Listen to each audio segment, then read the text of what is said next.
Hello, ladies and gentlemen, and welcome into another edition of Slo Ur Roll. It is a beautiful, beautiful time of the year. A beautiful, beautiful day. This should be a national holiday. And do you know why? Because MLB opening day is just a few hours away from us right now. When's the first game actually start? 1? I believe 1. I would assume 1. So our actually no, it was 2 weeks ago. You know what? Which that gimmicky crap we do. Yeah. Listen, I have no problem playing a game in Tokyo, but just do it during the damn season. Yes. Do it at the beginning of the season. Give the teams who go a day or two off to play their next series then in America. But just today's opening day, do the series in Japan right now. Or do it later. You could do that in the middle of the year. But I know that they probably like the standalone, oh, it's a big event. But this is actual opening day in the States, in America. This should be a national holiday. But anyway, so what do we is the first game 1 though? I would assume. Okay, so I guess we could look that up. We're only an hour away here, but listen, it's baseball. Red Sox are at 4. It's 162 games, so one game doesn't mean anything. It's not football. So well, it's probably 105 is actually specifically first pitch. 105. 105. But anyway, so this will be the MLB preview special. We will preview the American League, the National League, our predictions, our storylines, who we think the worst team in the league is going to be, because that is always fun. And then our MLB betting preview, some value on some teams for your future bets. We will probably throw in the Stefon Diggs just because that did happen, but it will be mainly baseball, and we will have our Darwin also. So, but with that, Jesse, I will hand it over to you to get us started. Actually, baseball starts at 3:05 today. Oh, okay. See, I thought it was a few hours away. That's dumb. 3:05, and then the second game is 3:07. I know the Sox are at 4. 4:05, yeah. Yeah. Yeah. Brewers, Yankees to kick us off at 3:05. And then Orioles. What a classic matchup, Yep. man. Yep. Orioles, Blue Jays then at 3:07. See, that's and a better one. A bunch of 4 o'clock games, including the Red Sox. But yeah, that's not what I'm going to talk about. I mean, I don't make the schedules, but that does seem weird that they're like, hey, too cold weather. You know, New York, we don't want you to open at home because it's cold. But how about you go play in Milwaukee? Well, they got a dome at least. They're Oh, yeah, it's Milwaukee's retractable. dome. You're right. That was dumb. I've been there before. Yeah, come on, man. I know. They got the slide and all that. Yeah, they do. I like the slide, actually. Actually, I do like their stadium. Never been there, but I like from what I've seen. Anyway, let's actually start this show now with what I'm going to call, for lack of a better title, the Fenway Sports Group rant 2.5. Okay. Because I'm not going to go too much. I'm not going to go into financials or really the Fenway Sports Group at all, but maybe I'll call out Jen Henry at some point in this. Because, you know, for as cheap as they've been the past couple years, they really don't understand, at least, if you're going to be cheap, there's got to be other ways you need to attract people to the ballpark. And like we've mentioned time and time again, there's nothing John Henry can do. He will sell out games simply because they're the Boston Red Sox, Fenway Park, blah, blah, blah. But there's other things we can do to make money here. And then maybe we can stop being so cheap if we make a buck here. There's been a trend recently across the MLB, and actually I love it, although sometimes it's dumb. MLB parks are more and more having gimmicky food in their ballparks. What's ours? We don't have one. The Fenway Frank, I guess. A normal, everyday KM hot dog, which are okay.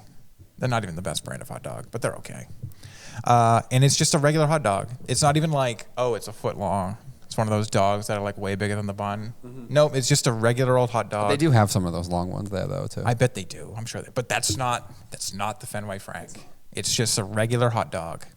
While other teams are going insane. You know what the Yankees are doing? Our rival, our biggest rival, tiramisu. No way. Which is, that one's dumb. That one's stupid. That one's really stupid. But it's just tiramisu in a little baseball helmet. One of those little baseball helmets, which is fine. Every team does that, like ice cream in the baseball helmet. Keep that up. The White Sox made headlines with their like $20 milkshake, which was like diabetes. And they're coming back with a second one this year. But like, this is what I want from the Red Sox. Some of this. I love gimmicks, actually. I love stupid-ass fanfare. It's fun. I don't like gimmicks during the game. No, this is just food. Yes. It's not like, oh, you can only get this in the 5th inning. No, you get this all game. Like, here, I'll read the Houston's for you. It's called the Daddy Mac Dog, and it looks insane. It's got, it's inspired by a local barbecue joint. Also, it features brisket, mac and cheese, and fried pickles on the dog. See, like, that took the hot dog to another level. Yeah. That made it a distinct Mac Daddy dog. It made it a distinct Houston Astros. Or Daddy Mac Dog. Yeah, whatever. The Kansas City Royals are having a blue velvet whoopie pie. Like, okay, that's silly. That's probably not that expensive because they're the Royals. But, like, here's the tiramisu. Like, look at that. That looks ridiculous. What's his face is rolling in his grave right now. Steinbrenner? Steinbrenner, the good one. The s'more quesadilla from Philadelphia Phillies. Oh, God. That sounds like horrific, but delicious at the same time. Like, that'll kill you. But damn, it sounds great. Philly's food's good, though. Their ballpark food is good. Not their Philly whatever. Cheesesteak. The cheesesteak's overrated. Just get a regular cheesesteak. Seattle's got a what up corn dog. It's just a corn dog with a bunch of stuff on it that makes it look like the color of Seattle. But like we don't have to go through literally all 30. I'm sure they don't all 30 have them. I don't think cotton candy fries. Oh my Lord, that's what the Blue Jays are doing. Listen, some of these are terrible. The tiramisu is stupid as hell. Nothing beats the milkshake though in Chicago. I wanted to fly to Chicago for it. The chocolate one looks so good. But like, where is this, John? I'll buy the hot dog, blah, blah, blah, blah. But like, we need some of these stupid ass gimmicks for food. Like, let me buy a $15 what have you. I mean, what's some local food? Seafood? I was just about to say, the funny part of this, though, is that if they were going to do something, it would be seafood related and you wouldn't even eat it. I wouldn't eat it. But I'd be like, we got it. Put clam chowder on a hot dog. I would. Ooh, actually, you know what? That sounds like people would eat that. I wouldn't eat that. I think people would. I think people would absolutely eat that. Yes, we got a producer back there saying yes, she would eat that. But like, yeah, like just a seafood gimmick that would be New England. I mean, it doesn't necessarily have to be seafood. Like you put the name Fenway in front of it, and you're like, oh, it's Red Sox related or Boston related or something. But like, where's the fanfare? When I was a kid, it was all over the joint at Fenway. It'd be like you walk everywhere, there's something to do, something to see, something to look at, touch, what have you, interact with. Why can't we do it just with a little food? Just come on, like something worth $20. That's definitely not worth $20, but you look at it and it could be worth $20. And you're like, hey, this is fun. I'm getting diabetes and I'm killing myself. I'll eat this, but it's okay. I'm at the ball game. Okay. I get you. And like, you'll make some money from that. Listen, I kind of get you. You know, Fenway's good enough for me. I just care about if the team is good. Listen, but I know you do too. The only problem I have with this is what I'm missing. No, I know. The only issue I have is that, once you peek open that door, a little bit of getting gimmicky. Sometimes, you can't turn back, and I'm just worried because I've been to other stadiums. And while they are so much nicer than Fenway, because, you can sit in right field and actually still be facing home plate and you won't have a pole in your way, it is annoying that during every little thing, they have to play some sort of stupid music or something as if they have to get the fans into it. And there's too many little dumb games. And I like that Fenway doesn't do any of that because we're all about the game. Sure. But yes, no, I would love if they came out with like the clam chowder dog, that would be, I would support that. That would be funny. Yeah, just more things that make it a unique experience to be at Fenway. I get what you're saying because like we are more about, I want to watch the game. I'm here for the Red Sox playing baseball. That's what I'm here for. Yeah. But a lot of kids go, and then it's just bonuses. More to do, more to see. Yes. And especially that's how we view it. Red Sox fans, that's what we're doing there. Yeah. 60% of the people there were not Red Sox fans. We need to cater to them too now because they're going to make up a lot of the people coming. Not this year. Less this year. Less this year because we're actually going to be good. They actually spent a little bit of money. Maybe we'll get some filthy Mac fries like the Arizona Diamondbacks got. Oh, yeah. That's not bad. I was disappointed. They should have said some sort of rattlesnake bites, though, or something like that. Although I guess that would be counterproductive because you don't want to be eating the mascot. Maybe. Yeah, that is true. That's usually what you do to the opponent. Or Polish cannonballs from the Pittsburgh Pirates. Oh, Whatever. I was just there last year and I didn't get one. I should have. Oh, this might be new this year. Oh, okay. So it's not like the tiramisu is new, and I hope it's not long term. Like that's so dumb. That thing looks so stupid. That is so beyond dumb. See, that is the type of stuff that like the old Yankees, they would not even consider I know. doing stuff like that. But yeah, I don't know. You could do a clam chowder dog. Sure. Seafood chowder dog. I don't know. Team up with, and I have nothing to do with this company. Okay. But like team up with Legal Seafoods and do something with them. Local seafood place. I have nothing to do with them. Yeah? And you know it. Anyway, we can move on. Yeah, you have nothing to do with them? I have nothing to do with them. Okay, buddy. Never had anything to do with them. Anyway, all right. I like that we started the MLB preview with a Red Sox Fenway Sports Group rant that was far more positive than it has been for the last 3 years, at least, though. I don't know if John because usually it was just a mentioned. shredding session of. Oh, listen, we got the numbers. Oh, I know. It might. But count. they spent some money this time. They did. They did. But guess what? Their evaluation is basically the same. I know. I saw that. Cubs are coming. I know. All right, so let's start, guys. Division by division, the American League. Let's start in the American League East. I will go first. I had the Yankees because they had the best team, but they're dying. They're dying everywhere, and the kids are having a very good spring for the Boston Red Sox. And, I don't trust Max Fried's health that much either, but they kind of desperately need him in New York now. Do I think Giancarlo, even if he got hurt, was going to do that again? I don't know. Is Judge going to stay healthy again? Well, Giancarlo might be out for the year. I know. Is Judge going to be healthy for a whole season again? You really got to hope Jason Dominguez is ready. And I'm not saying he's not going to be good, but there are plenty of times that you're like, all right, this stud, this is it. This is going to be the year. And you're like, nope, growing pains, and it takes a year or two. I got to do it. Boston Red Sox win the American League East. I got it. Now, mostly because of injury for New York. I think when healthy, New York is the best roster here in this division. But I'm going to go with the Sox. They've at least improved. As much as we want to complain about the pitching, they've at least given themselves depth in the pitching. Sure. Is any of it that high end? Debatable. But they've given themselves plenty of depth. And guys at the top of the rotation who are at least good now. Plenty of depth offensively. Like I said, multiple of the kids have a good spring. Looks like one of them at least could contribute in a big way. We shore up the defense at third base. Devers moving to DH. Bregman, I think, will be very good in that stadium. Good right-handed bat. I know they've fixed a lot of the things that were the problem with the team last year. The bullpen is going to be iffy. It might actually be really good because you moved some of the starters in there and maybe they're just great in the pen. But, that's the one I'm less confident of has it improved or not. Everything else I think has improved, and the Yankees started the year off with the injuries that they have. Again, they got Bellinger too, didn't they? You can't really rely on him either. You have no idea. It could be his time to have another, season where he hits 210 and hits 25 home runs and looks like he's done. That'll be an MVP the next season, but, that doesn't help you this year. I'm going to go with the Sox winning the division. I'm going to go Yankees in second. Don't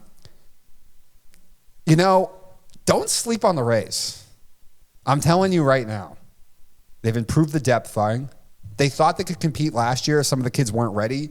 Maybe some of them will be very ready this year. Taj Bradley showed some flashes. Curtis Mead had a very good spring. Hopefully, maybe Junior Camerino has his breakout season. I'm going to be bold. I'm going to say Rays 3rd, Orioles 4, Jays 5. Wow. Yeah. I'm probably going to have to pick the same to win the division. Really? You're going with the Sox? I thought you would still go with the Yankees. And it's not even really about the Sox. Well, no, it's not. I said that also. Because, even the pitching depth, they don't even have that right now, the Red Sox. Bellows out, Giolito's out, Cutter Crawford's out. I think there's one more starting pitch. Oh, the one they got from the sign from the Angels. But I guess he hasn't been healthy the whole time. Yeah, no.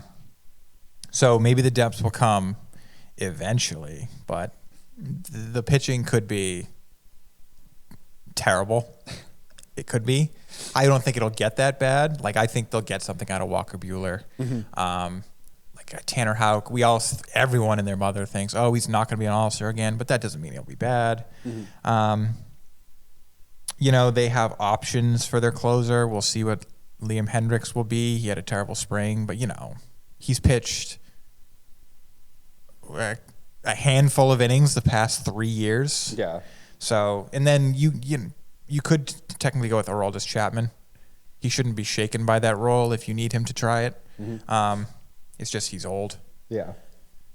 But I just don't have faith in the Yankees anymore. I don't either. Everyone died. I know. And you lost Gleyber Torres, who had a good year last year.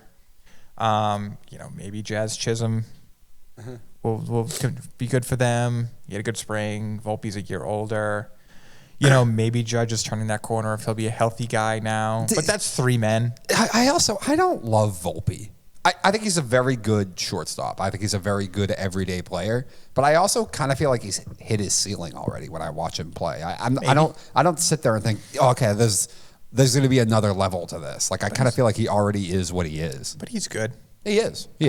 And I don't necessarily. I would assume it'd be Red Sox, Yankees, Orioles, with the Rays competing and the Blue Jays trying. Okay. We got an interesting division because all 5 teams. I don't know how much they think they can win and make the playoffs, but they're all at least going to try. Yeah. I think everyone has a chance because I don't think there's anyone that good in the American League anyway again. Okay, but I feel like there's a clear distinction between the Red Sox, Yankees, and Orioles and the Blue Jays. Oh, no, I would agree, yes. And I don't know exactly where the Rays sit, but they also, who knows if they're going to even have McClanahan. But they're the Rays. He got pulled. But they're the Rays. Listen, they'll make something happen. They'll find a way. They'll make themselves interesting. They'll make themselves compete, but that doesn't mean they're really going to be a contender at all. Yeah, you don't know. Especially without McClanahan. And listen, I think there will be a gap between whoever finishes second and then the Rays. But I have the Rays finishing third right now. Let's go to Baltimore for a second here. The rotation right now is looking like Charlie Morton. Is Grayson even available? Not yet. I didn't think so. So right now, when I'm looking at this, it's Trevor Rogers, who was awful when they traded for him, and after a stellar rookie year has not done much. Dean Kramer is fine. He's a number 2 or a 3. Zach Eflin's getting up there. Charlie Morton, who, come on, at the end of last year, he looked pretty old. And then they got the guy from Japan, Sugano. He's 35. So I don't think this is a good rotation at all. And I don't know when Means is going to be back, or anybody else, too, for that matter. They lost the production of Anthony Santander, so you have to hope that Heston Kjerstad is just ready and fills that void. I know they went and got Tyler O'Neill. He's never healthy. He had a good 2 months with Boston, and then he really fell off, guys. He was not good all year for the Sox. I'm sorry, he wasn't. He had a great spring. He did have a great spring, I know. Listen, it's not a bad team. They'll put up some runs, but the bullpen was pretty iffy at the end. Was pretty iffy last year as well. I know they get Felix back. We'll see how he is. But right now, the starting rotation is old, and there is no depth here. I just don't think this is going to be that great of a team. So I got to go with the Rays. But you're going right now. So far, you've said what? I'm guessing you're going to have Boston first, Yankees second. Yeah, Orioles, Rays, Blue Jays. You have Orioles, Rays, Jays? Okay. Yeah. When do the Jays start shipping off pieces? Mid to late May. I don't think they'll last very long. I think they can. It's fine. They have this mindset. I guess I wouldn't have gone with that way. I would have been like, Vladdy, we're gonna trade you this offseason. I would have been like, Gossman, we're trading you last trade deadline. Oh my gosh, I can't believe we're going back in time. Yeah. I mean, you want to talk about old? This starting rotation is super old. Max Scherzer. All right, he might still have something in the tank. Kevin Gossman, Chris Bassett. When was Bassett born? 1989. So that makes him how old? Bassett has had his moments. No, he has. But all these guys are in their mid-30s, except for Scherzer. Is Scherzer 40 now? Something like that. He's got to be. 39, 40. And I thought he showed serious signs of decline last year.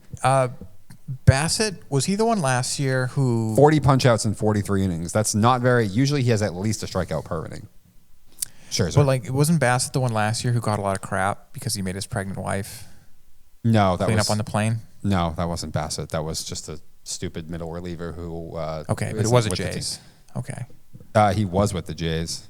I don't think it was. Was that last year or 2 years ago that happened? I don't know. I think it was 2 years ago. I thought it was very early last year. And it was Bass. Maybe it was last year. Oh, maybe it was Bass and not Bassett. And also, they did add Anthony Santander, which helps. Springer looks kind of cooked these days, though. When he's on the field. Bo Bichette can't stay healthy at all. So, I don't think they're going to be good at all. They think they have a reason to try, though. I mean, I get trying to give it one last hoorah before you ship off the pieces, but I don't know, man. I mean, I probably wouldn't. Vlad does not want to be there. I know. They offered him a contract this morning, though. Did they? Yeah. I think Which, like, you know what?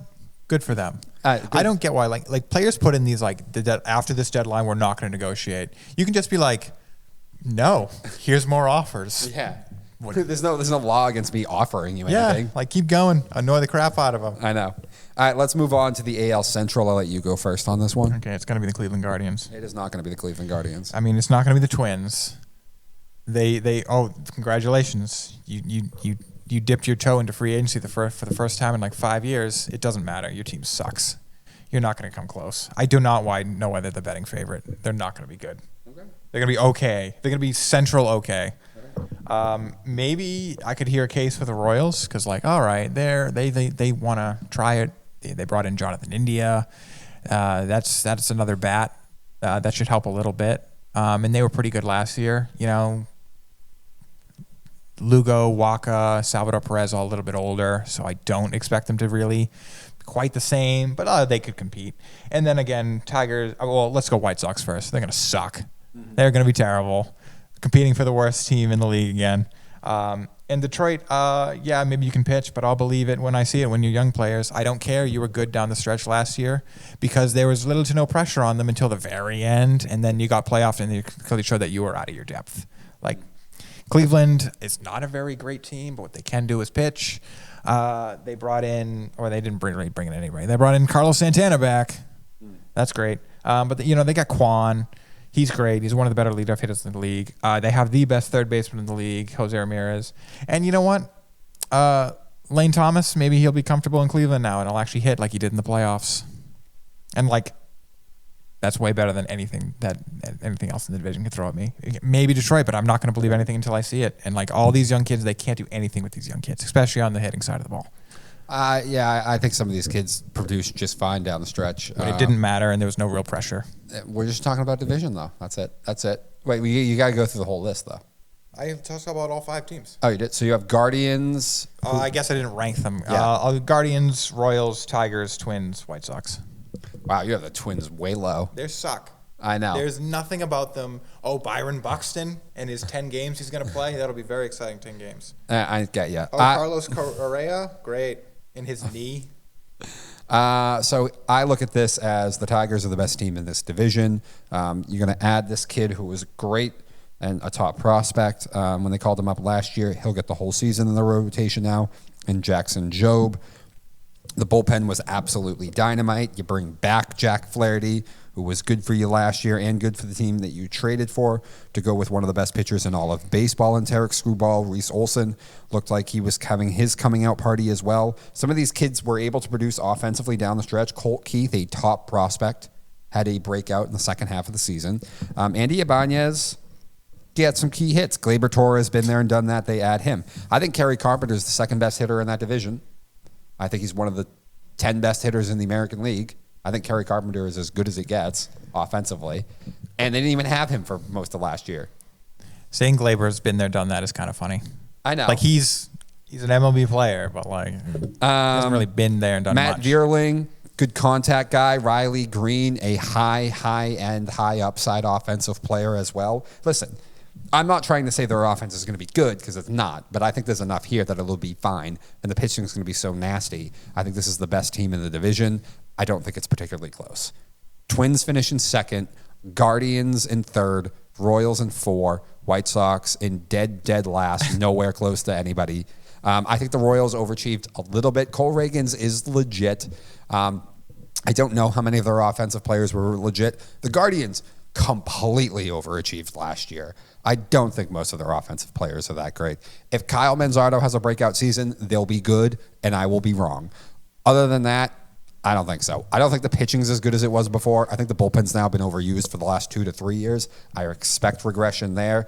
Class A showed serious regression in the playoffs. That'll be something to watch. Oh, that's because he got so... I think Cleveland misses the playoffs entirely and finishes third. I don't care about Class A in the playoffs. Okay. That was the most obvious he's going to blow up in the playoffs I've ever seen in my life. Whatever. But, so, yeah, I have them finishing in third and missing the playoffs. Royals there and White Sox there. We can move on to the West unless you want to talk some crap here first. Well, I did forget about Christian Vasquez on the Twins. Like, that's an elite guy that'll really carry. I don't want to talk. I don't want to besmirch the good name of Christian Vasquez. But also, it's going to be, if it's going to be Tigers and Guardians, I think it's just going to be two of the same thing. Two teams with not good offenses, just trying to pitch better than the other one. And like, I kind of like Jose Ramirez, Lane Thomas. Well, last year their offense was good, and I don't know how it was, but it's probably Stephen Vogt. The Guardians, I mean, yeah. Yeah, Stephen Vogt. I think Stephen Vogt is a good manager. All right, 1 year, maybe we'll see long term, but like I think catchers translate great to managers. And Stephen Vogt he was always a good guy in the clubhouse. Everyone liked him. He had a good rapport with his pitchers. Also, Big Christmas. Love that guy. John Kenzie Noel. I know that guy's fun to watch. He is when he gets a hold of a ball. Well, he's very Willie Mo Pena. Yeah, I like that. Like, oh my God, he'll swing through something that's right down the middle. When he connects, it's beautiful. It's like a video game. It's so beautiful. I know. He's got a perfect swing for launch angle. I know. It's great, and he hits the ball so hard though too. He does. But yeah, it's going Detroit, man. Let's go to the West. I am going to flip the script from what I've been saying for weeks. Now that I dove down into it, the rumors of this team's demise have been greatly overstated. The Houston Astros will win this division still. I thought they lost more than they did, but think about this. Spencer Arrighetti seemed like he started to get it together at the end of the last year. Now, Ronel Blanco, if you look at his periphery numbers, was not nearly as good as he was last year. But Hunter Brown also started to look like he was pitching better at the end of the year last year. So you have three guys at least there who are anchors at the top of the rotation in Spencer Arrighetti, Blanco, and Brown. I don't mean elite, but like legitimate guys. Frember Valdez should be good as well. They'll try Forrest Whitley on that 5 spot. They can go out and get somebody, or they can go with somebody else. They can try Christian Javier. They can try McCullers. It's a 5th starter. It's not as bad. Now, have they lost some bats over the years? Yes, they have. They did add Isaiah Paredes, though, to at least help. Christian Walker as well, though I don't love him. I don't love this team at all. But when I go look at the Rangers, I was been trying to tell myself that the Rangers are going to win this division, and then I go and look at their starting rotation, and it's just non-existent.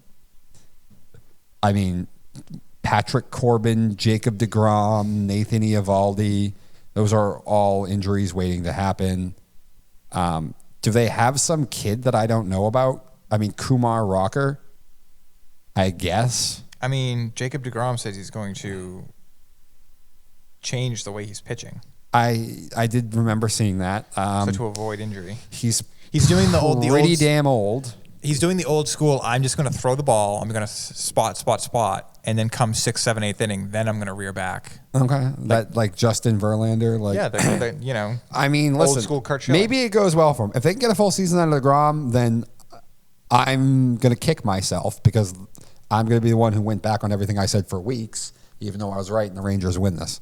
I can't trust it. I can't trust he's going to be there all season. I think their offense is better than Houston's, but that starting rotation, man, is dubious. But the offense might be significantly better now that I'm looking at it than Houston's. I mean, Jonah Heim, Corey Seager, Marcus Semien. They add Jake Berger, Garcia, maybe Langford has a breakout season. They added Jock Peterson as well. Yeah, and I don't think Houston's pitching is so much better, especially if Texas stays healthy. And I mean, like Eovaldi's had some, but like I don't think he's never really a long-term guy. That goes, maybe he'll miss a couple starts here. This rotation is rickety, bro. Yeah, but like three older dudes. If two of them go down, you are screwed. The Astros have way more depth, and it's 162 games. Yeah, but the Houston Astros have also dealt with kind of some injuries, guys. Okay. Recently, I mean, Blanco. Before we go down the road, Houston, Texas probably finishes behind them. Very, very close though. 2 games, 1 game back. I don't know. It goes down to the end. Seattle in third. Angels. Actually, I'm going to go A's and then Angels. I think the A's are on the upswing a little bit. I mean, they spent money. I know. They had Luis Severino, biggest contract in team history. Yeah. So I think the A's make some noise. Which quietly, Luis Severino was a pretty damn good pitcher for the Mets last year. Yeah. And there should be even less pressure on him playing for a team that doesn't even have a first name. It's just the Athletics. I guess I would rank the division basically the same. I would just flip The Rangers and Houston.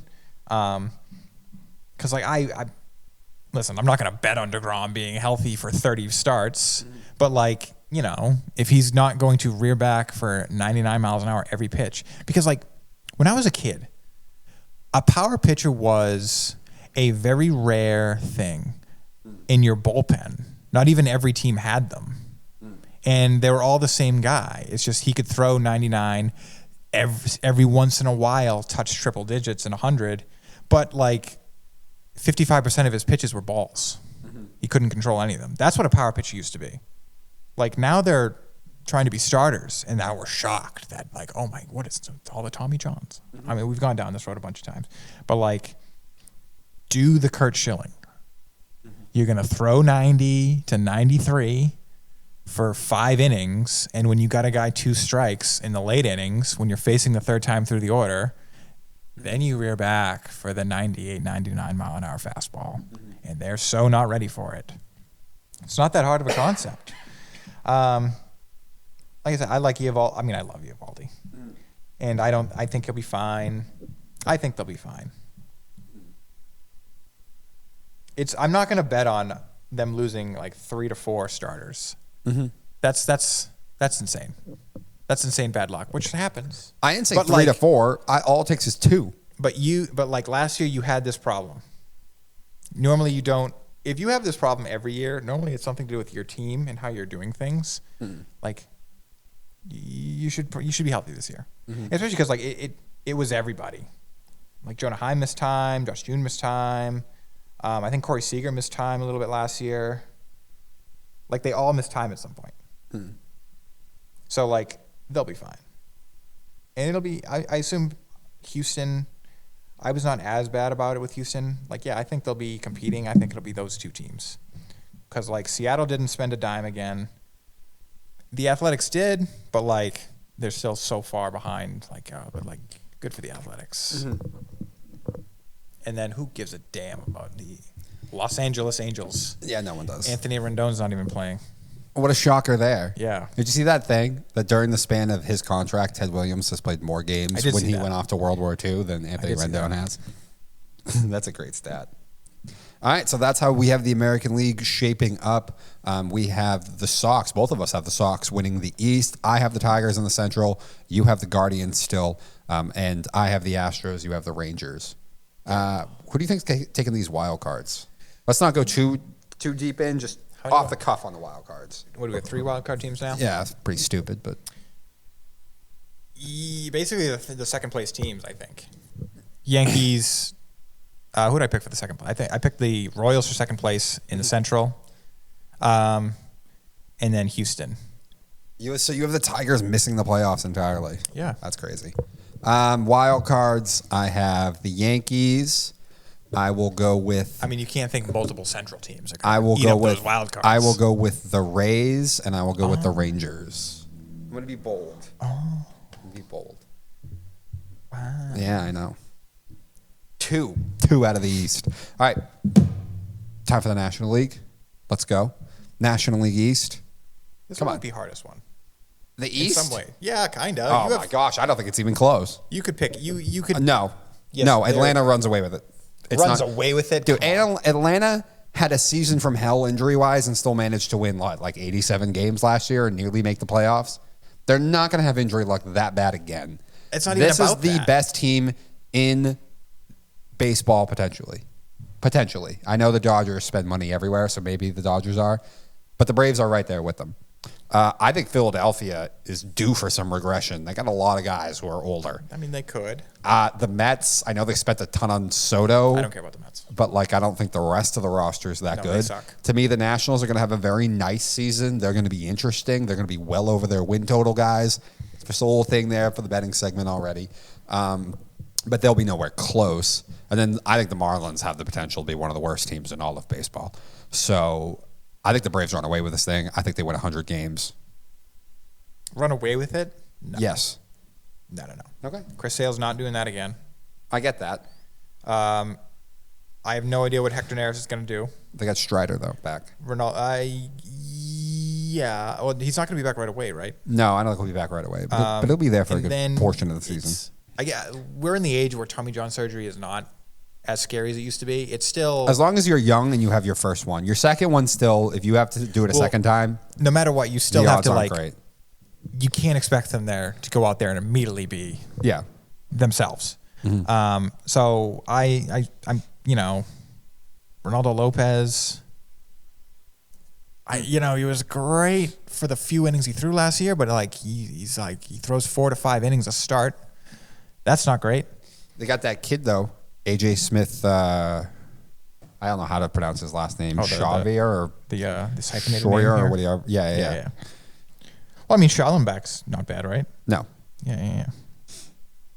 I mean, I like the team, and I would pick them for the division, but I'm not so. Oh, the Phillies are dead. I mean, dead's a strong word, but I certainly think they'll be over their win total. I don't think they're going to be nearly as good at what we're used to. Aaron Nola was bounced back last year from the year prior. I mean, Zach Wheeler was a Cy Young candidate the year prior or last year. Jesus Luzardo is very, he could be bad, but that's very low risk. Mm-hmm. Could be decently high reward. Alec Bohm is still young. He'll be good. I don't know. Trey Turner's young. I mean, he's not young, but he's not old. Nick Castellanos is not old. Except he was not good last year. I'll give you that one. And he showed some serious regression last year. Not just bad year, but also he's not driving the ball. I thought he had an extremely worrisome season from any possible way you could measure it. Advanced analytics, normal stats, whatever. He needs more bad things to happen. And if you know baseball, you know exactly what I'm talking about. Yes, I know what you're talking about. But also, I don't know. They added a couple things. Max Kepler's on this team. That's okay for depth. Mm-hmm. They brought in a couple pitchers for bullpen, and they will definitely compete. Mm-hmm. I think as the year goes on, it's just going to be slowly, the Atlanta Braves will slowly just separate themselves from the pack. But Phillies will be there enough to think they can add at the deadline and stuff like that. Okay. And we'll probably get a wild card. I think the biggest thing that could turn them around if it's Jesus Luzardo is everything is advertised. That he blossoms into more of what people hope. They also have another pitcher. They have a ton of guys. Who's the other pitcher who that's are all injured? in their mid-30s? Well, Christopher Sanchez is the one who had the really good year last year. But I don't think that that's ever going to happen again. He's another one. If you look at his, periphery numbers, he's a little lucky. And I don't think he does that again. He's serviceable. I don't think he's bad. But, Nola's in his 30s. Zach Wheeler is in his mid-30s. Harper's approaching his mid-30s. So Castellanos is approaching his mid-30s. You have no concerns about Sale and his age, but you cannot help but look at these younger men and be like, they're so old. I just think that they can survive a Sale injury. That's not even about injury. I just don't think Sale's going to be a Cy Young again. I think he'll be fine. I think he'll be great. I don't think they need him to be. I'm not saying they do. I don't think he'll be a Cy Young contender again either. And I'm sure he gets hurt at some point. I'm not even saying anything like that. But the problem is that you're talking about one guy. When I talk about with the Phillies, it's like 6. Harper's approaching his mid-30s. Castellanos approaching his mid-30s. Trey Turner was born in 93, so he's 32.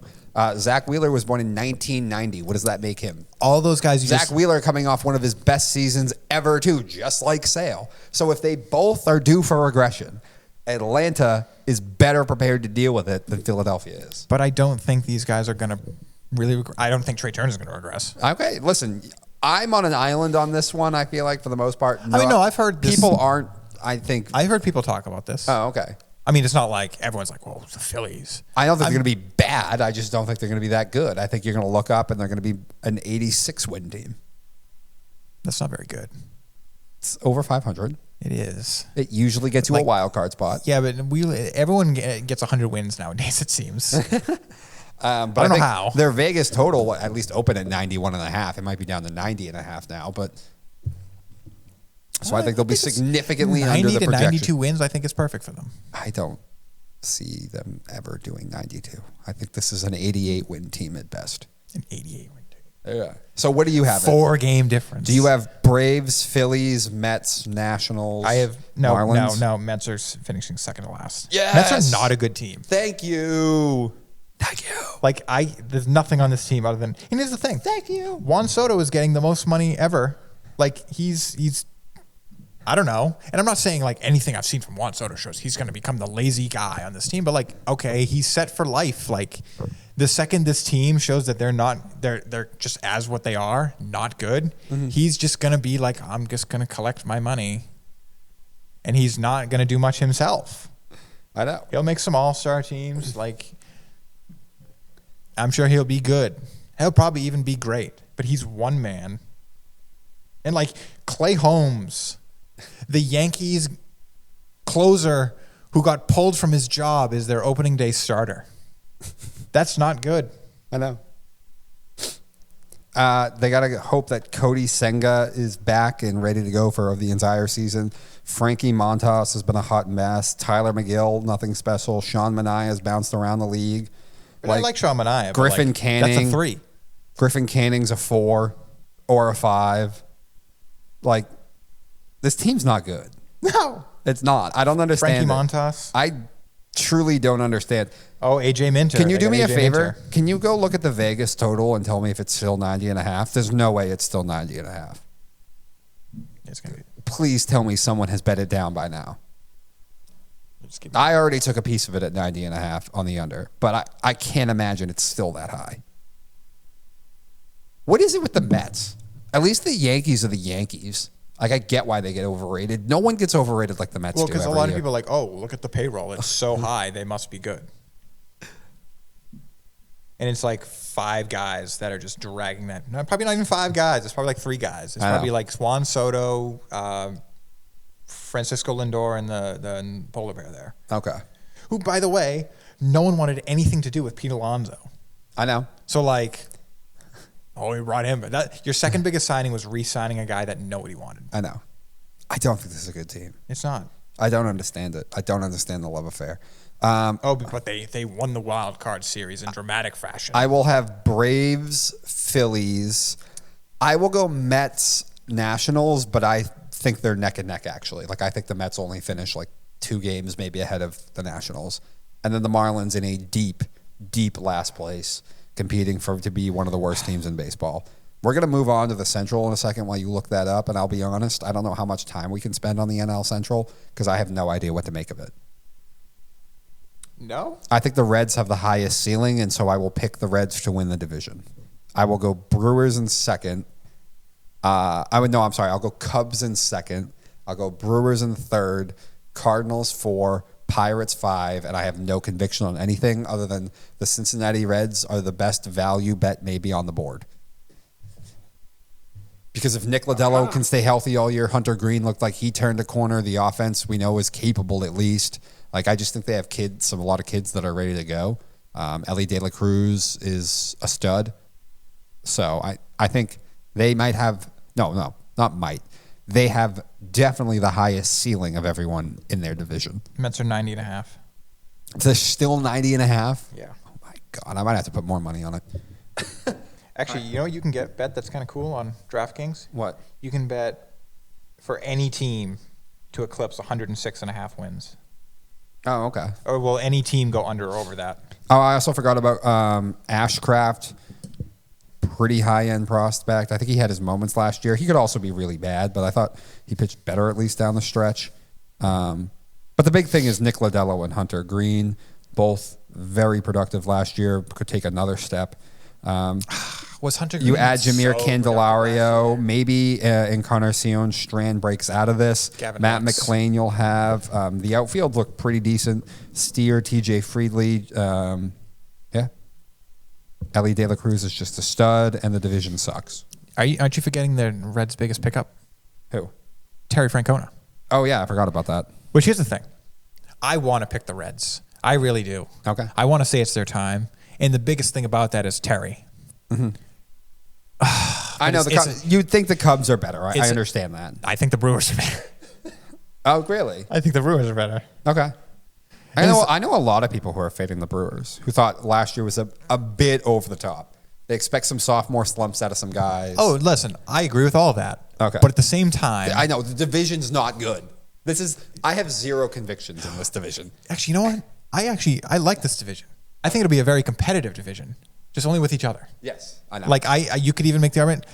I think once again the Pirates are going to be the talk of the town in April, and they'll be like, "Look at the Pirates for April," and then they'll probably just do the Pirate thing. Mm-hmm. But like, I think you could, like all 5 teams here, at least for April. I think right. I think the Brewers will win it. Mm-hmm.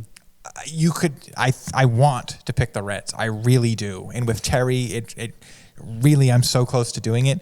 But the team is mostly the same. The pitching took a step forward last year.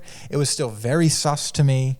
People are going to be like, oh, Hunter Green was an all-star last year. Should he have been, though? I don't think he should have been. I saw growth, though, and that's what I care about. Yes.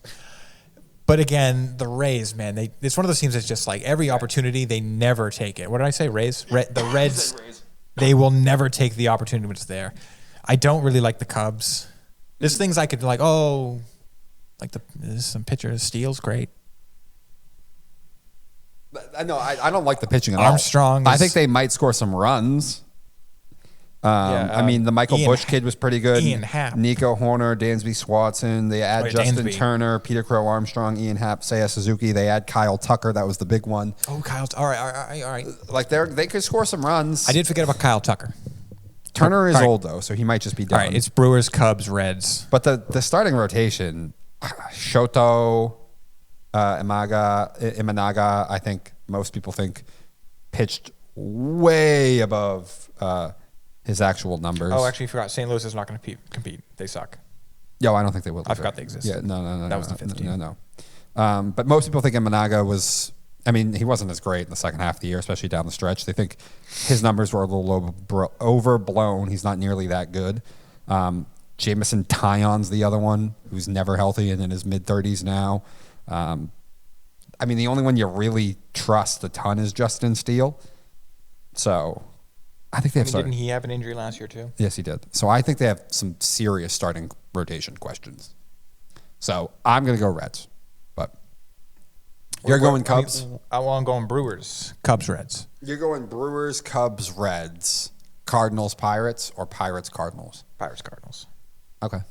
I mean, here's the thing. Again, I have zero conviction, so I can't even argue with you on this division. I mean, I don't care that much about the order itself. I mean, I just think, Cardinals are bad. That's a bad team. And it's not like the Pirates are they're a good team. But, they have a starting rotation. They have Andrew McCutcheon. They have Brian Reynolds. Brian Hayes. He can play defense well. Mm-hmm. So, there's people I can name on the Pirates team. Mm-hmm. Paul Skeens. Mm-hmm. Mitch Keller.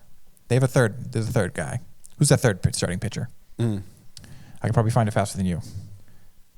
But I can't name anyone on the Cardinals at this point, other than their closer, who might not get that many opportunities. Yeah, I know, right? So it'll be the Pirates will get 4th. Let's put some respect on the Pirates' name. But yeah, I mean that's kind of how I view that one. Maybe there wasn't.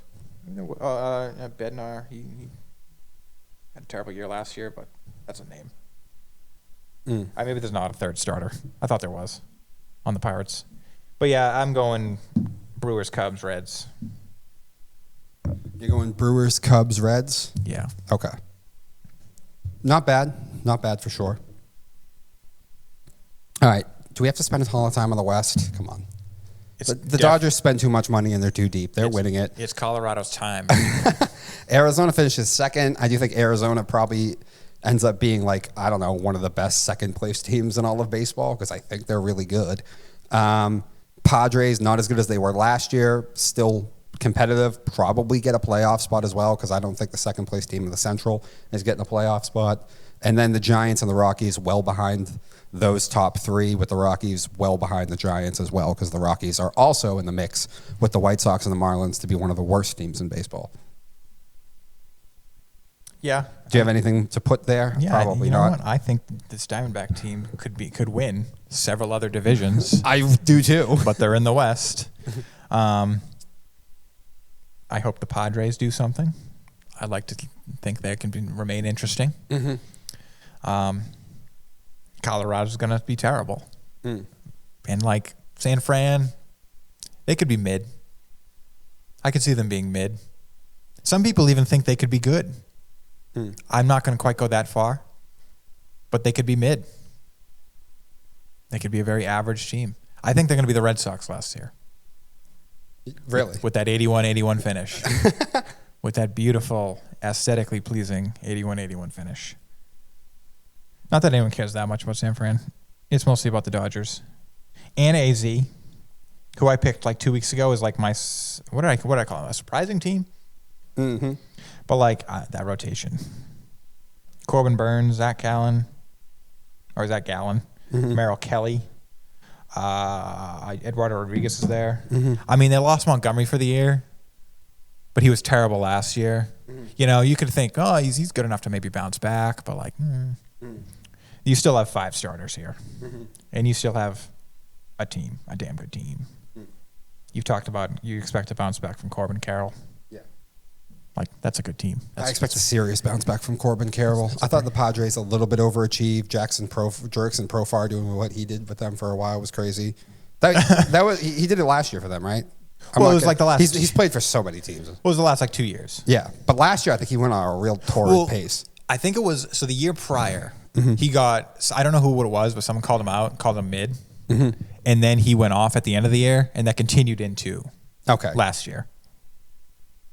And then he had a really good year last year. And again, this could be a wild card team. Luis Arise, maybe the best contact hitter in baseball right now. Xander Bogaerts.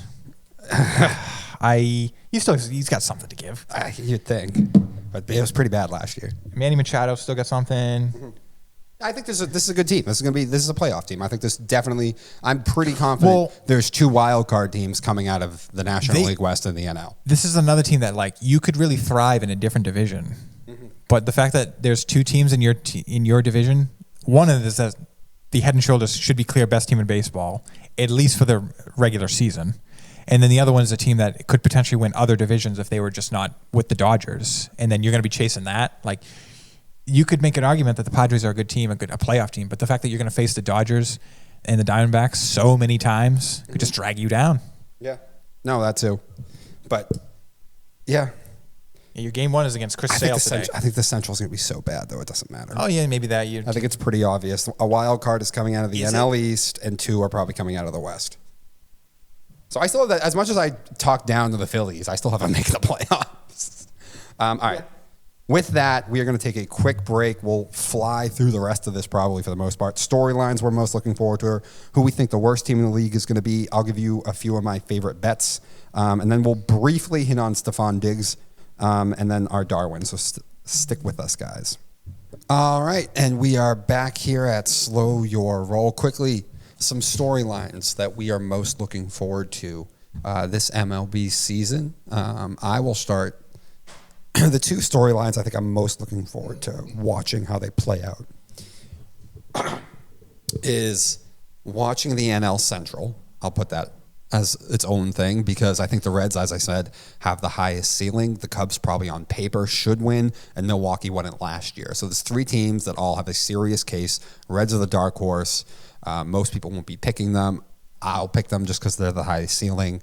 But I think between those three, all with serious cases to win this division. So I'm pretty excited to watch how that one plays out and see just what happens. And then my second one is going to be the return of the Atlanta Braves because it felt like the Dodgers had no competition last year in the National League because of what happened to the Braves. I'm excited to see the competition come back because I think this team is going to be just as good as it was the last two seasons before that, and it's going to be a real Goliath match there in the National League that Atlanta can match the Dodgers for stride for stride. All right. Mm-hmm. For me, my first storyline is going to be watching the Tampa Bay Rays and the Athletics having to play in minor league / spring training stadiums. Mm-hmm. Anytime you have to do something strange like this, it always piques my interest, and I'm wondering how it's going to go. How are the fans going to be about this? Because, you generally try to make stadiums in strategic locations. Yeah. Easy to get to, center of giant population hubs, stuff like that. One of them's in Sacramento, which, I'm sure, Sacramento's the capital of California. I'm sure there's an airport close by. How is everything else there? I don't know. It's not like LA. It's not like San Fran. It's not like Oakland. Mm-hmm. So we'll see. We'll see how that goes. And then, the Rays playing in the Yankees spring training facility. Mm-hmm. That is so funny. Mm-hmm. Especially because, some of the, it says Yankees everywhere. Mm-hmm. So they got a bunch of, crappy signs placed over all the Yankee signs that say Rays. Mm-hmm. And that's just really funny. That's so Rays. That's so beyond Rays. And then my second interesting storyline is Terry Francona. Mm-hmm. Not the Reds, Terry Francona. Mm-hmm. He's back in the game. I want to see how he's. It's not like he was he retired and he was out of the game for 10 years. Like it was a name I can't remember who coached the Red Sox that one year and it was terrible. Bobby Valentine. Yeah. So it's not like he's going to be the game has passed him by or anything like that. No, he's still one of the top managers when he was coaching the Guardians 2 years ago. Mm-hmm. So I think he'll still be fine. It's just new team. Can he get this team that is underperformed, I guess you could say, the past couple years? Can he actually get them to where they need to be? I don't care about the Reds that much, but Terry, I want to see if he can still succeed. One of the best managers in the league. I'm sure he's going to, but how well will it go? Those are my storylines that I'm most interested in. Okay. Beyond, will the Red Sox do a thing? Because that's the obvious. We can't put the Sox there. That's the local obvious. Yes, we can't do that. We're from here. Quickly, who do you think the worst team in the league is going to be? I think it's going to be the White Sox again. Okay. Now, legendary, record-breaking, terrible team last year. And actually, on paper, they kind of got worse. Their best player is now a Red Sox, Garrett Crochet. Their second best player, Luis Robert Jr., is injury-prone. Mm-hmm. And I assume the second he shows he's healthy this year and can hit still, he'll get traded anyway. There's a couple names here I can name to you, but they're all shells of themselves, probably better off retiring at this point, like Mike Clevenger. Remember that guy? Martin Perez. Mm-hmm. Andrew Benintendi, that poor soul. The only names I can name here, the people that you've ever heard of, are all people that you haven't thought about in 2 years. So they're going to be downright terrible. Mm-hmm. Now the division is not one of the best. Mm-hmm. However, it has teams that think they can compete and will compete.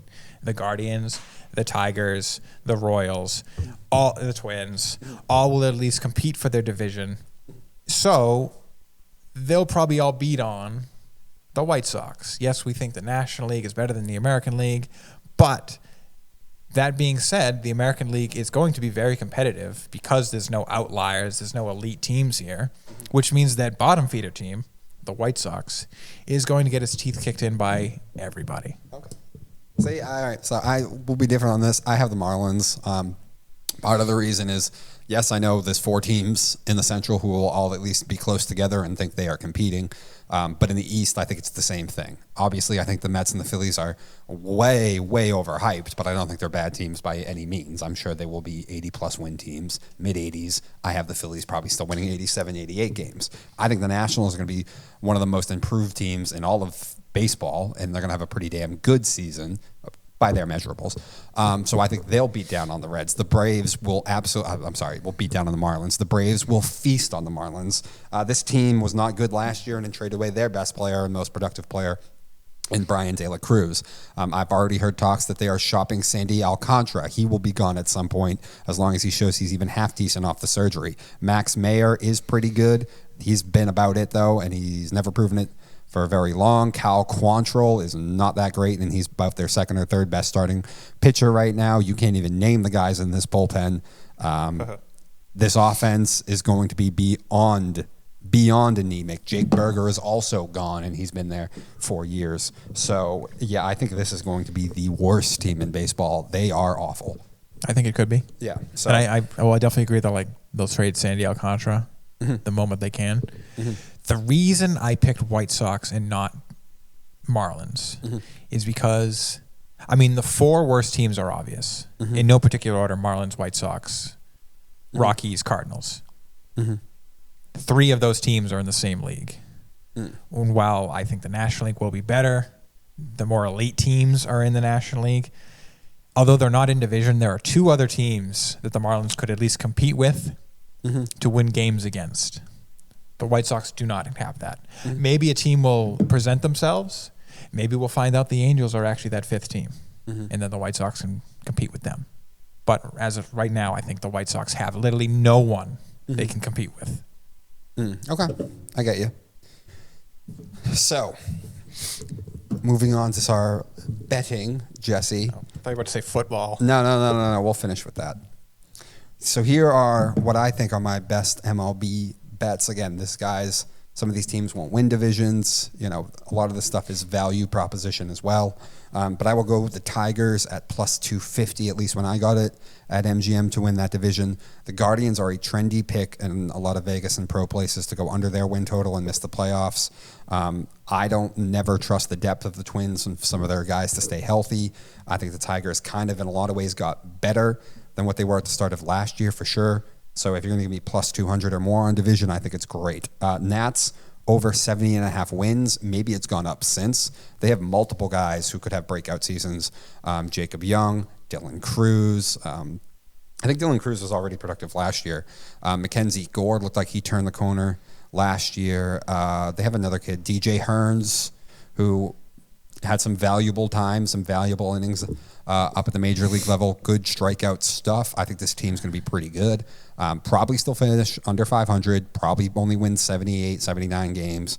But that's way over the Vegas total. The next one is Mets under 90.5. We went ad nauseum about this. I don't even think this is a good team. I don't understand the Vegas line. It's just the Soto and the New York bias. I will have the Braves over 93 as one of my other bets because I think, again, mad injuries last year and still won, I think, 87 games and almost made the playoffs. I will have Reds over 76.5. Highest ceiling.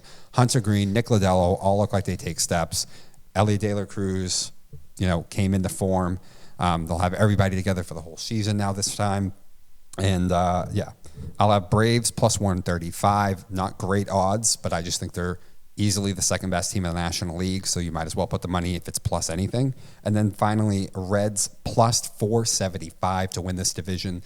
Obviously, when you do take anything probably over plus 350, you're looking to cash out. I'm not saying take this Reds bet the whole way through, but I'm sure. What was to win the division? Plus 475. I got that Reds division at plus 650. When did you get it? The 27th. Is it that high now? Oh, wait, no, today's the 27th. I got it, yesterday, the 26th. I'm going to go look at MGM then. I thought it was plus 475 when I looked. Listen, if it's plus 650, that's even better. Go for it. Yeah, $10 bet, $75 payout. If I win it. Yes, I know, but I would love to. Did you mention the Nationals? Division One? No, I don't put that in my best because I put a bet for that one. I didn't say I didn't put a bet in, but I wouldn't necessarily tell everybody to do that one. That is a 6,500. I am hoping that they hit the ground running at least right away so I can cash it out pretty early because I got it at plus 6,500. $10 bet, $660 payout if they win. But then it's one of those. Yeah, like I'm not. You're not riding that the whole way, the whole season through. There's no way. I did put $20 to them to make the playoffs, though. That's not a bad one either. But I don't think plus 850. But I don't think they will. But again, I'm not going to put a plus. Those are my gambles. Thousands. I did a couple. I'm going to put a plus thousands, just so somebody can have to cash it out in a month or two. So on MGM, Reds are plus 450. Man, I outed on. Maybe I found it. I think baseball futures, the lines are drastically different sometimes between sites, and maybe you just got it early enough. I mean, I'm not surprised. I think the Reds win total went up over the last couple of days. I'll go look what it is right now. Because people have hit it hard. So, yeah, it doesn't shock me. But if you're still at over plus 400, I would take it.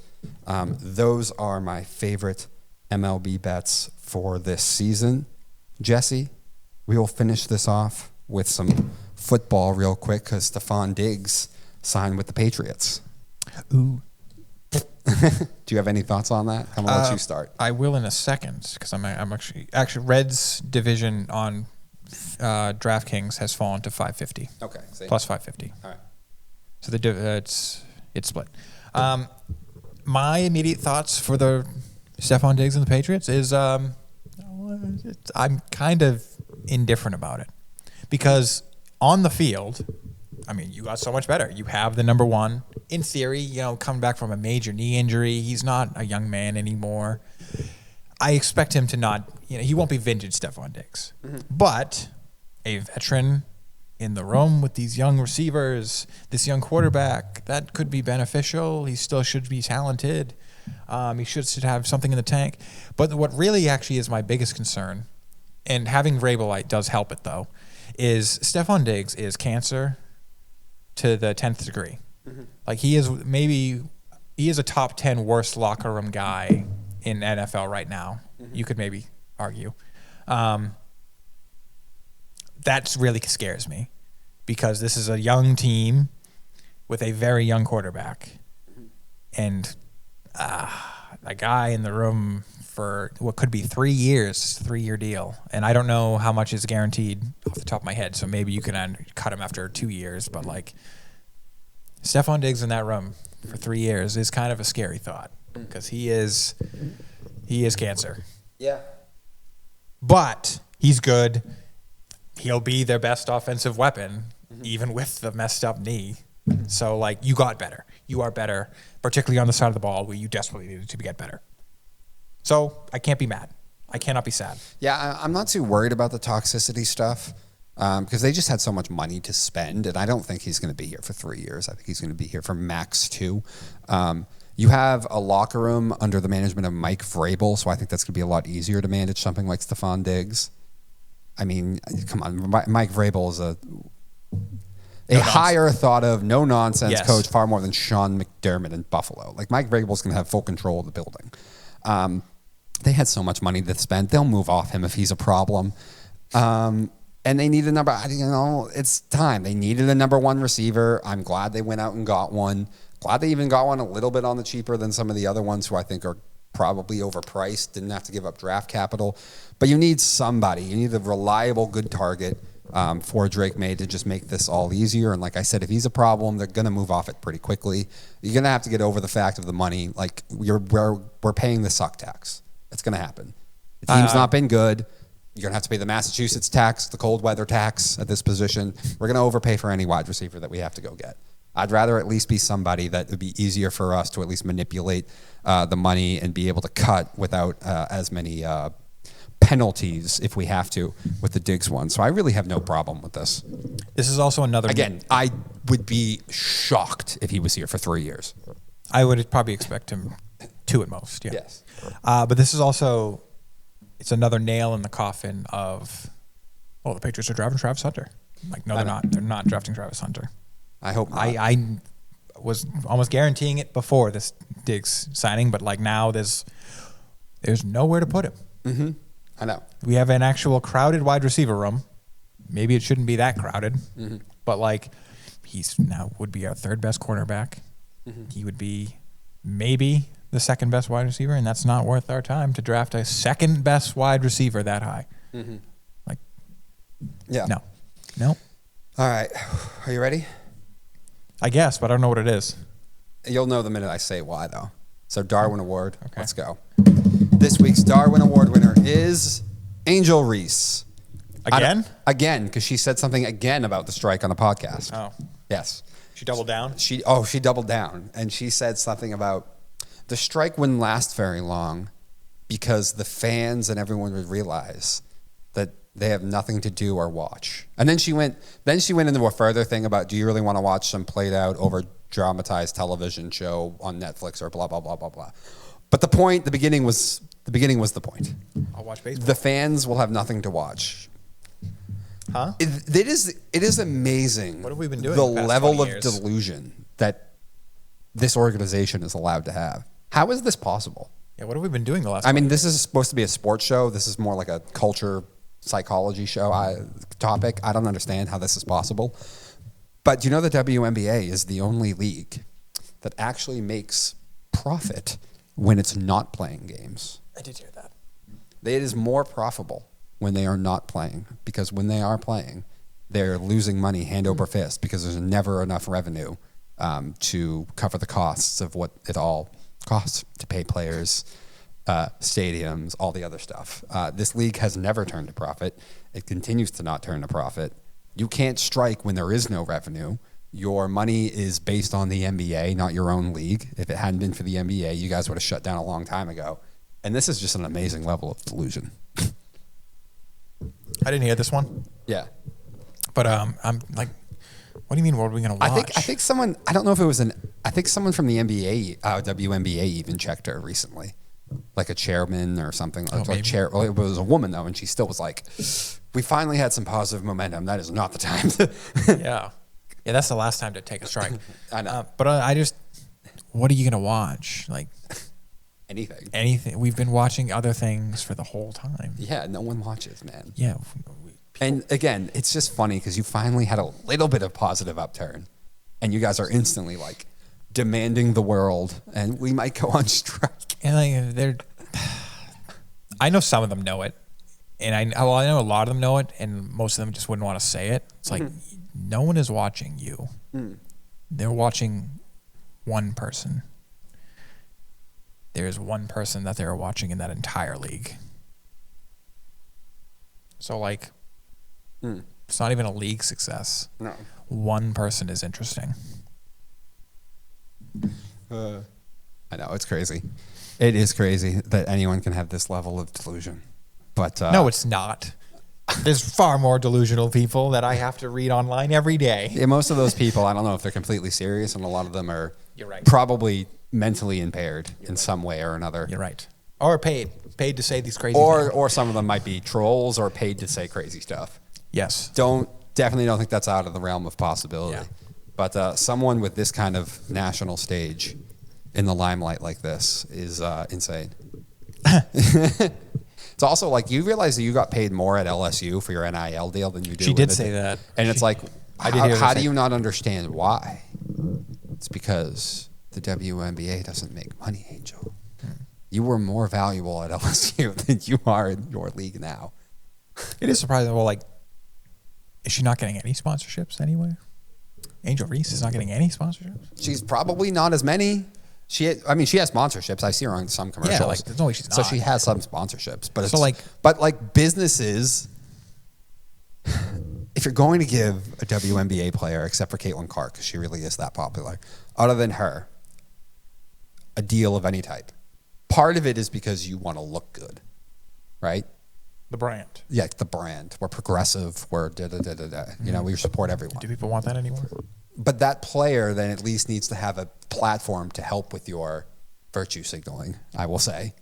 And you have more of a platform at LSU than you do in the WNBA. maybe. No, you do. But I mean, I still hear her talk as much as I've heard her when she was in LSU. Mm-hmm. So seems to be platforming herself at least at the same rate. Yes. A lot of it's negative, but yeah. Sure.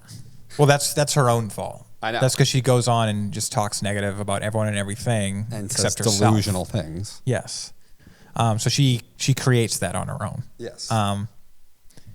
But like I could see what's the thing, like, because the NIL stuff is like, it's not directly the college paying you. Mm-hmm. So like I don't understand why she's actually making significantly less money, because like in theory you should have generally the same sponsorships. Mm-hmm. Like you're not less famous. Like I think actually she is probably more known since she is no longer at LSU. Mm-hmm. She's just more infamous now. Mm-hmm. But like, and I guess you could say, oh, it's because like, you know, people are trying to get away from her. Some sponsors maybe dropped her, and I like, okay, I could hear that argument. I think that'd be a good argument, but I haven't seen that, so I don't like. How are you making less money? Mm. You should have all those sponsorships still, and plus the like $85,000 a year you get from the WNBA. I know, but anyway, so congratulations. And they pay for your stuff. I know. Like she tried to lie and say like, oh, they don't pay for anything. Like no. One, they pay for your travel, so obviously they pay for that. They pay for your housing. They get you a house. I mean, they don't get you a house, but they get you a place to live, so you're not homeless. Mm-hmm. It's also, if you were making $1.5 million at LSU, I mean, you should be making more. Not even that. If you made $1.5 million at LSU and now you're complaining that WNBA doesn't pay you enough to pay your rent, well, what did you do with your $1.5 million? Sure. Like, would you just blow it all? But like, you should still be getting some of that. Oh no, she makes, what does she make? Like $75K a year from the NBA, WNBA. Yes, not sponsorships. Yeah, but she has at least like one or two. I think it's 85, if I remember correctly. That's a very good job in America. Yeah, it's also $85,000 of money that doesn't actually exist because they don't turn a profit. Oh, okay. It's $85,000. Well, it's generously given by the NBA to keep you afloat. You're getting paid by the NBA. Yes. So, congratulations to Angel Reese once again, this week's Darwin Award winner.